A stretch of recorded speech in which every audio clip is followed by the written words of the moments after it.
Naging sentro na ng pottery industry ng Ilocos Region ang vegan. Dito nyo makikita ang lumang paraan ng paggawa ng mga paso, banga at maging tisa. Minana pa raw ng mga taga rito ang proseso ng paggawa nito mula sa kanilang mga ninuno. Isa sa mga masigasig na nagpepreserba ng pamanang ito ay si Ginoong Francis Flores. Ang kanyang garden restaurant sa vegan ang nagsisilbing showroom ng iba't ibang vegan pottery products.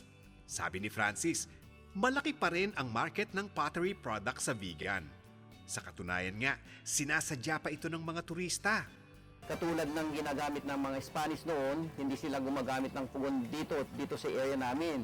Kasi we still making the old traditional way of making, the old traditional way of cooking doon sa mga red clay namin. Sa vegan nagmumula ang high-quality red clay na raw material ng vegan pottery. 350 pesos ang isang kariton ng red clay. Papalahin ito at dadalhin sa pagawaan. Didiligan ng tubig at mamasahin. Pagkatapos, ilalagay sa hulmahan para ihugis bilang banga, palayok at paso.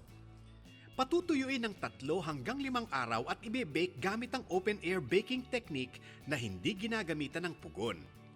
Bukod sa pottery, gumagawa rin sila ng traditional vegan clay tiles na ginagamit bilang bahagi ng dingding o flooring ng mga tradisyonal at maging modernong mga bahay. Mura lang ang mga paso ng vegan, mula 5 pesos hanggang 30 pesos lang ang mga ito. 100 hanggang 800 pesos naman ang kanilang mga banga.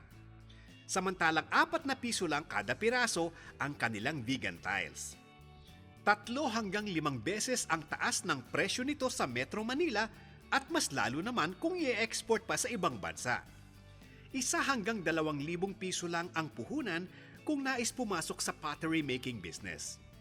Ang pangamba lang ni Francis, baka daw maglaho ang traditional pottery making sa vegan dahil karamihan sa kanilang mga kabataan ay mas gusto ang white-collar job sa syudad.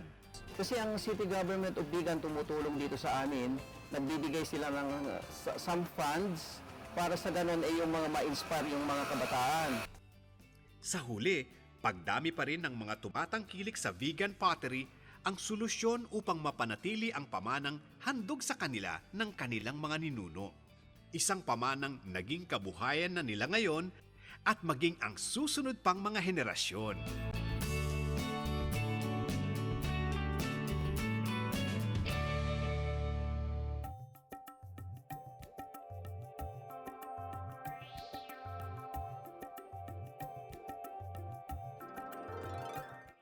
Isa pa sa dapat niyong isama sa inyong Ilocos Vacation Itinerary ang pagudpod sa Ilocos Norte. Dahil sa kanyang malapulbos at puting-puting buhangin, palagi itong ikinukumpara sa mas popular at mas dinarayong isla ng Boracay.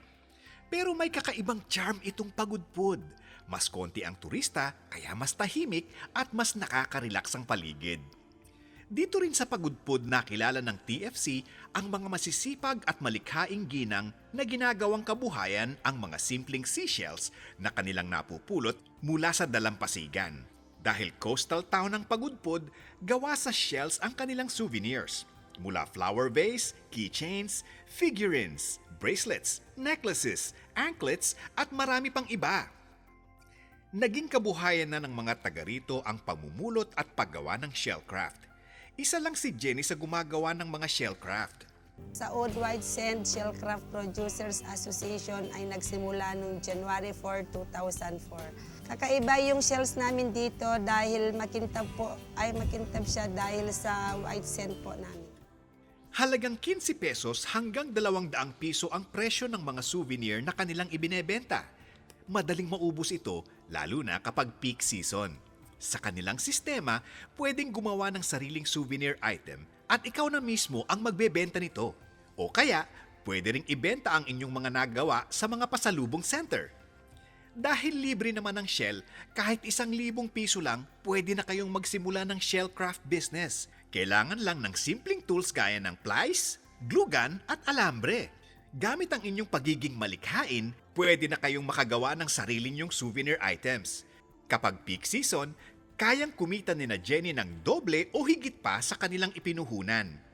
2 hanggang 3 araw lang daw ay pwede nyo nang makuha ang inyong return of investment. Dahil nakakatulong sa kabuhayan ng mga tagapagudpod ang Shellcraft, todo suporta sa kanila ngayon ang DTI Region 1 at ang kanilang munisipyo.